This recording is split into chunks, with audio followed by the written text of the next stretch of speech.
Current classes standard 7th chapter first integer में बच्चों हम करें properties of multiplication of integer.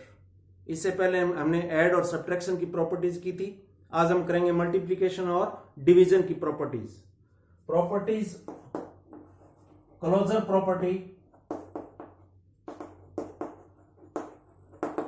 देखिए इंटीजर के अंदर 3 into 4 अगर ये मल्टीप्लाई करते हैं हम, ये इंटीजर है ये इंटीजर है, तो मल्टीप्लाई करने से बाद में भी क्या आएगा, इंटीजर ही आएगा।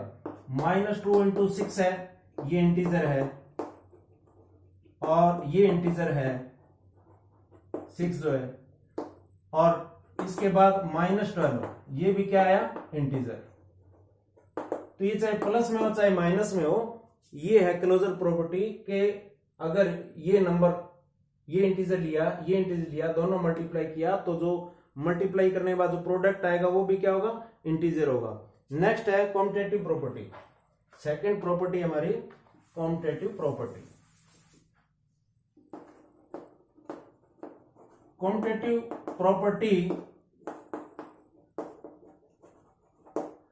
जैसे हमने पहले नंबर में बताया था, मैंने कॉम्पिटेटिव प्रॉपर्टी में ये होता है कि 2 नंबर्स हैं, चाहे उनको ऐड करें तो उसमें ऑर्डर मैटर नहीं रखता। जैसे 3 into -5 या -5 into 3 कर दें तो इन दोनों का प्रोडक्ट क्या आएगा, -15 ही आएगा। ये ऑर्डर मैटर नहीं रखता। ये है कॉम्पिटेटिव प्रॉपर्टी जिसमें क्या ऑर्डर मैटर नहीं रखता। ठीक है, A into B इक्वल है B into A। ये है आपकी कॉम्पिटेटिव प्रॉपर्टी। नेक्स्ट है एसोसिएटिव प्रॉपर्टी। देखिए एसोसिएटिव प्रॉपर्टी ये 3 इंटीजर्स के लिए होती है। इसमें क्या होता है, जैसे A into B into C, A into B into C।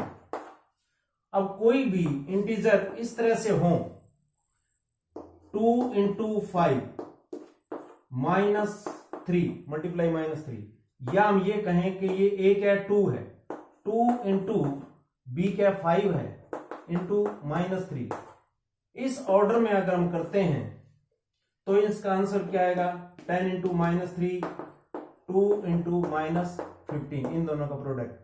अब देखो -30 इक्वल -30। तो इस फॉर्म में इसको क्या कहते हैं, एसोसिएटिव प्रॉपर्टी। अब है बच्चों ये ध्यान देने वाली बात है डिस्ट्रीब्यूटिव प्रॉपर्टी। डिस्ट्रीब्यूटिव प्रॉपर्टी जैसे आपको वर्ड से पता लग रहा है, डिस्ट्रीब्यूटिव प्रॉपर्टी आपको वर्ड से पता लग रहा है कि बांट करके A into B plus C, distribute करके क्या, मल्टीप्लाई में ओवर एडिशन। क्या होगा इसमें, ओवर एडिशन। हम ये कर भी देंगे ओवर एडिशन। तो ये A into B plus A into C, तो ये जो है इक्वल होता है डिस्ट्रीब्यूट करके। जैसे मैं ये कहूं कि 5 into 20 plus 5 है, 5 into 20 plus 5 है, तो ये 5 into 20 plus 5 into 5, 100 plus 25 125, 5 into 25 ये क्या आएगा, 125। तो ये डिस्ट्रीब्यूट करना ऐड को, यानी चाहे हम 25 से 5 को मल्टीप्लाई डायरेक्ट कर लिया, चाहे हमने इसको डिस्ट्रीब्यूट करके यानी 20 और 5 में अलग अलग करके कर लिया। कई बार इसमें ऐसा होता है डिस्ट्रीब्यूटिव में, जैसे आपका 105 है तो इसको आपने मल्टीप्लाई करना है मान लीजिए 10 से, तो 100 प्लस 5 डिस्ट्रीब्यूट करके हम मल्टीप्लाई कर सकते हैं, डिस्ट्रीब्यूट करके मल्टीप्लाई कर सकते हैं।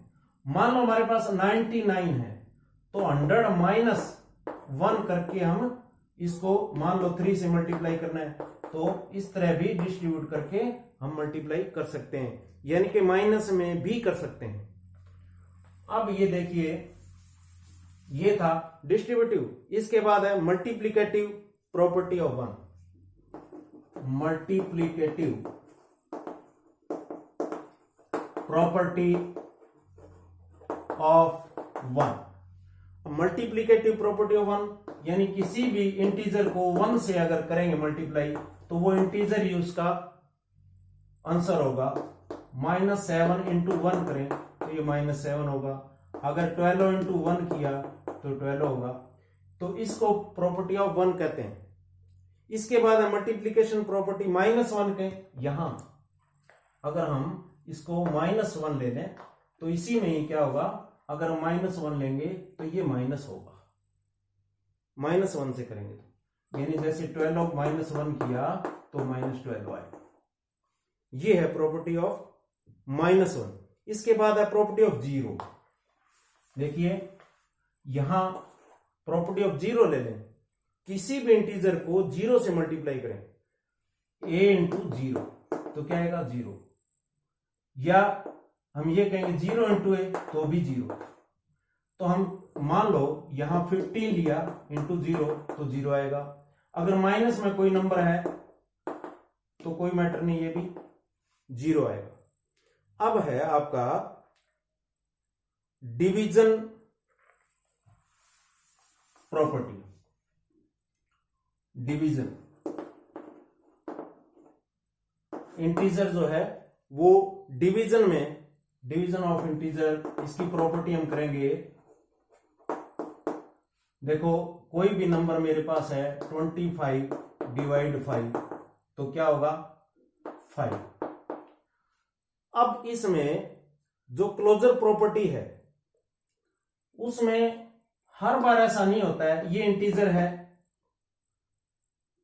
इंटीजर है, ये इंटीजर है और ये भी इंटीजर है,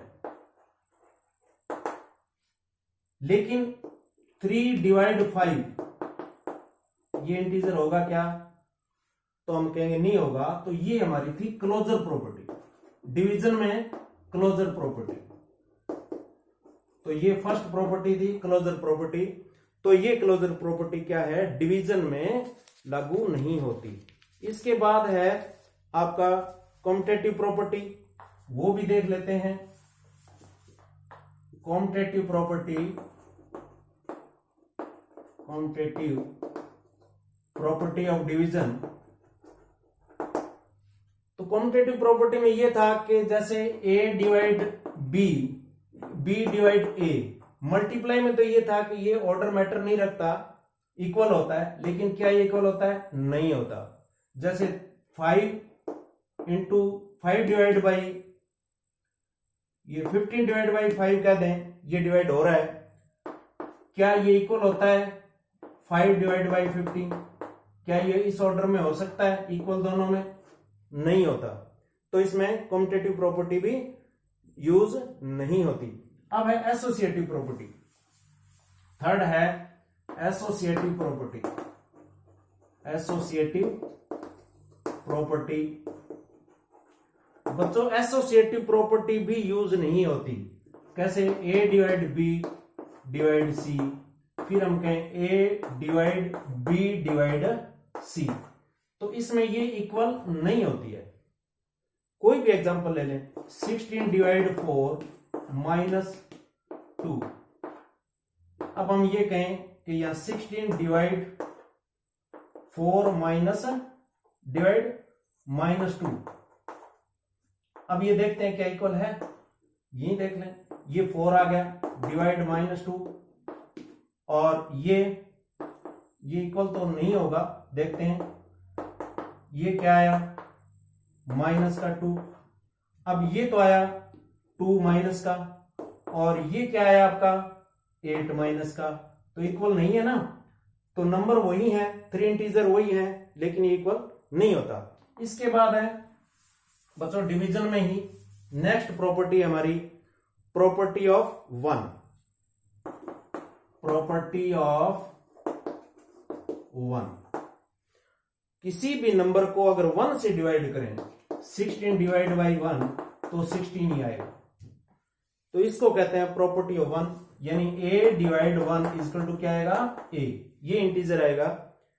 अब देखें कुछ इस तरह की प्रॉपर्टीज इसमें हम ले सकते हैं। किसी भी नंबर को उसी सेल्फ नंबर से अगर डिवाइड किया जाए तो 1 आता है। ये इसके अंदर कुछ और हम प्रॉपर्टीज ले सकते हैं। a divide a equal to क्या होगा, 1। तो ये थी बच्चों मल्टीप्लीकेशन की प्रॉपर्टी और डिवीजन की प्रॉपर्टी। उम्मीद करता हूं आपको समझ आया होगा। ये था चैप्टर का कंसेप्ट। तो इस आधार पे आप एक्सरसाइज कर लेंगे, और पीछे के वीडियो देखने के लिए इसके नीचे जो है डिस्क्रिप्शन में लिंक दिया होता है, पीछे की वीडियो देख करके आप अपने चैप्टर का कंसेप्ट क्लियर करें। Thank you.